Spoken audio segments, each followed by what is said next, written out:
The first trailer for Avatar Fire and Ash has dropped, and one thing is clear, the battle for Pandora is about to be blown wide open. Forget about the old Navi good, humans bad binary, things are about to get much more complicated. We're taking a look at every theory and piecing together every clue and detail from every frame of the trailer, so buckle up. First off, Neytiri's grief tests the Sully family. In Avatar Fire and Ash, Neytiri is still reeling from the loss of her eldest son, Natam. The trailer shows her overcome with grief and rage, to the point that Jake has to plead with her. You cannot live like this, baby.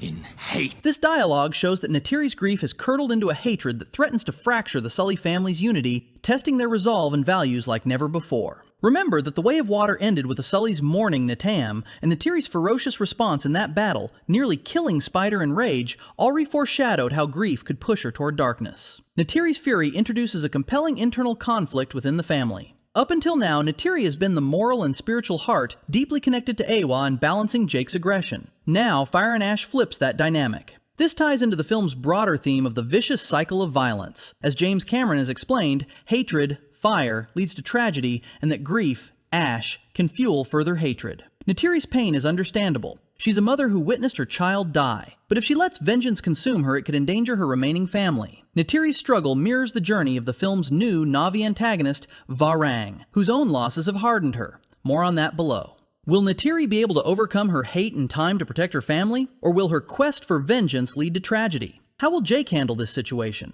Could Neytiri's fury cause real conflict between them? And can Neytiri break the vicious cycle of Fire and Ash? Or is she fated to walk a similar path as Vang, who has let loss turn into ruthless fury? Loach and Serea's romance faces obstacles. Fan favorites Loach, Jake and Neytiri's second son, and Serea, daughter of the Metkayina Reef clan leaders, forged a deep bond in the Way of Water, but their relationship will be severely tested in Fire and Ash. Judging by the trailer, our theory is that the growing war and cultural duties will throw obstacles in the path of their puppy love, forcing the couple to navigate distance, danger, and potentially divided loyalties. In the trailer, Loach and Serea are still inseparable. However, it looks like her parents may not approve of their budding romance. Serea is the next Sahik, spiritual leader of her clan, a role that carries great responsibility. Inter-clan conflict is looming, and judging by these shots, Loach will be an active participant. This may force Serea to prioritize clan obligations over personal desires. Loach and Serea's relationship is similar to Jake and Neytiri's early romance, a bridge between cultures. In Fire and Ash, that bridge could be in jeopardy. If Loach and Serea can stick together despite the chaos, it symbolizes how trust and love can overcome tribal divisions. But Fire and Ash may not make it easy for them, using their relationship to tug at the audience's heartstrings and raise the stakes. We'll certainly be rooting for these two to make it through the war intact. Key questions: can Loach respect Serea's obligations as future clan leader? Can Serea empathize with Loach's loyalty to his family's cause? Let us know what you think in the comments. Also, how might the war put Serea herself in danger? And what would Loach do if her life is threatened? One dire possibility raised in fan circles is Serea being harmed, or even killed, which would devastate Loach. Though speculative, it remains a fear given the film's darker places, and the cycle of loss fueling anger. Neytiri versus Vang. Fire meets Ash. This theory interprets the film's very title, Fire and Ash, as a reference to two central characters, Neytiri and Vang. These fierce female warriors represent opposing sides of a thematic coin. Neytiri embodies the burning fire of righteous fury, while Vang embodies the cold ash of aftermath and despair. Their likely showdown will not only be a physical battle, but also a clash of ideals. Awa's faithful warrior versus a Navi who has forsaken the Navi traditions. James Cameron has emphasized the contrast of fire versus ash in the story's themes and cultures, explaining that fire is hatred and anger, and ash the grief after violence. Vang, having gone through an incredible hardship, is hardened and willing to do things we would consider to be evil for her people. In the trailer, we even see Vang saying, "Your goddess has no dominion here," a fierce rejection of Awab. In contrast, Neytiri has been a character guided by love, faith, and fiery devotion. But now that devotion is being tested by rage. Their eventual duel might not be a simple good versus evil fight. Cameron has stated he wants to avoid black and white caricatures, so while Neytiri is a hero and Vang an enemy, the film will likely draw parallels between them. Both are formidable Navi mothers and leaders fighting for their people's survival. Both have lost loved ones and suffered deeply. Neytiri mourns her son, Vang has seen her home and perhaps family destroyed by the natural disaster, probably a volcanic eruption,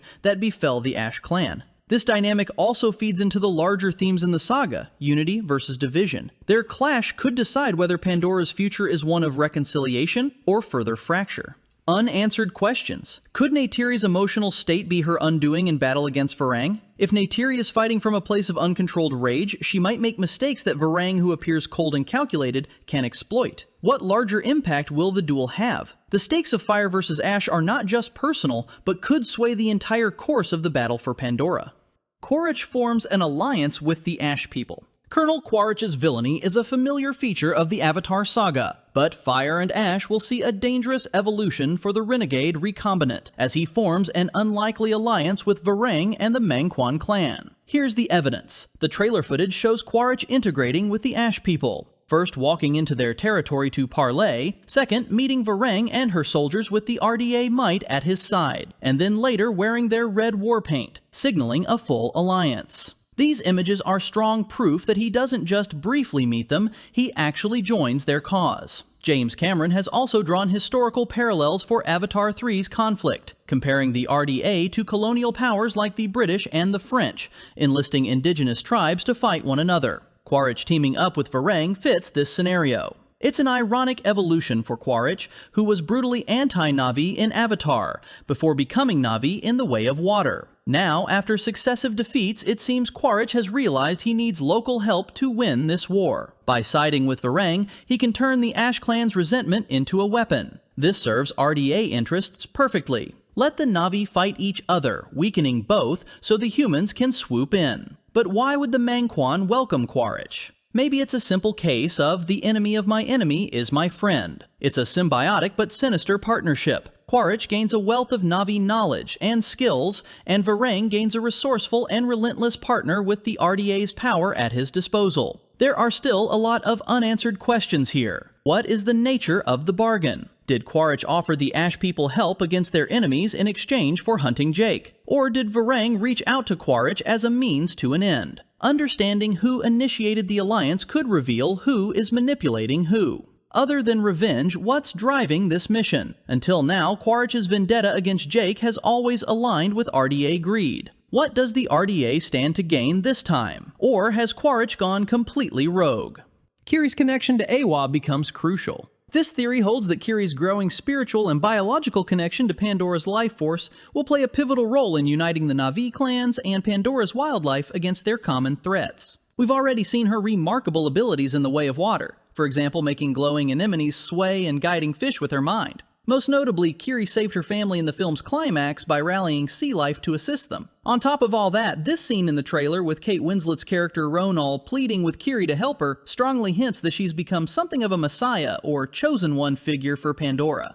Kiri was born mysteriously from Grace's inert avatar. Fans and even official sources suggest Awab caused this virgin birth, making Pandora itself her father. This would explain Kiri's unparalleled affinity with nature. If Kiri is essentially Awab's child, then of course she will be crucial when Awab moves to protect Pandora. You can imagine scenes where Kiri calms raging beasts or summons flocks of banshees to aid the Navi in battle. If the Mangquan clan has rejected Awab, Kiri might directly challenge that stance, perhaps by demonstrating Awab's power. She could be the catalyst for the Ash People's redemption or downfall. Kiri's growing powers could also help heal Neytiri's grief, maybe by summoning a vision of Neteyam or something even deeper. Furthermore, Kiri's friendship with Spider could be decisive, as he struggles with his own divided loyalties. Importantly, Kiri may be central to the broader war effort. As the conflict threatens to leave Pandora, with humans potentially bringing the fight to space or Earth, Kiri's unique link might be the key to rallying all of Pandora's inhabitants, ensuring that Awab itself fights back.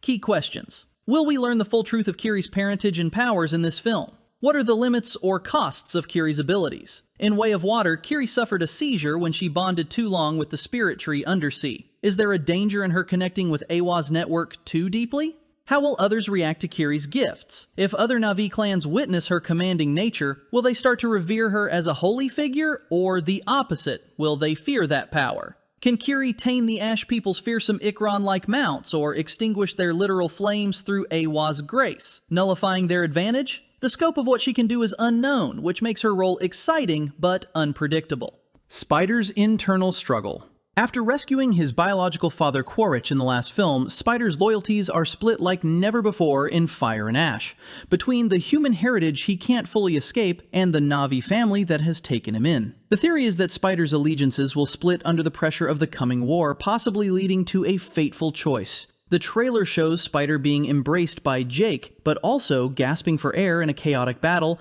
and sliding down a rock face as Jake reaches out desperately to save him. It also looks like one of the main battles of Fire and Ash, which takes place in the floating mountains, involves Quaric, Spider, and Jake. The conflict between Spider's two fathers will no doubt feature heavily in this movie. Spider's status as a human who cannot breathe Pandora's air has made him uniquely vulnerable, but these shots in the trailer showing him without a mask suggest that maybe he's adapted to the Pandoran atmosphere, an intriguing development. Spider symbolizes the possibility of harmony between human and Navi, but also the pull of blood relations and human culture. On the one hand, Jake's family have taken him in and protected him. On the other hand, Spider yearns for a father, and Quaric, the genetic father he never knew, may fulfill that yearning. In Way of Water, we saw Quaric's slight softening around Spider, learning Navi ways to impress him and stopping others from killing him. He's a teenage boy figuring out his identity, and Quaric represents the human side of Spider's identity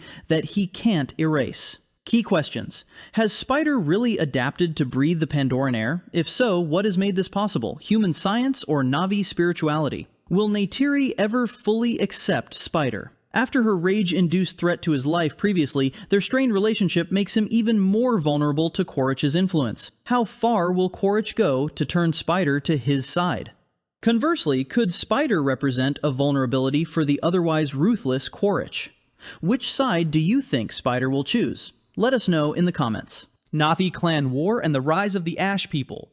Beyond the personal dramas, Avatar Fire and Ash is set to depict a full-blown Navi civil war, as Jake and his allies find themselves in conflict with the Ash people. The outcome could fundamentally reshape Navi society and either mend or deepen the divides among the Pandoran people. As well as confirming Navi-on-Navi conflict in Fire and Ash, the trailer also shows one Mangquan warrior handling flames with their bare hands, indicating unique combat abilities and a willingness to use destructive force. Their leader, Vang's disdainful rejection of Awa, signals not only a cultural divide, but also political. In effect, a Navi ideological war is taking place, Awa's way of harmony versus the Mangquan way of wrath. There are suggestions that the destruction of the Ash people's home isolated and radicalized them. This likely bred resentment towards the rest of the Navi and Awa herself. As the war escalates, it seems inevitable that other clans are drawn in. For example, there's the Wind Traders, a nomadic Navi group introduced in the trailer.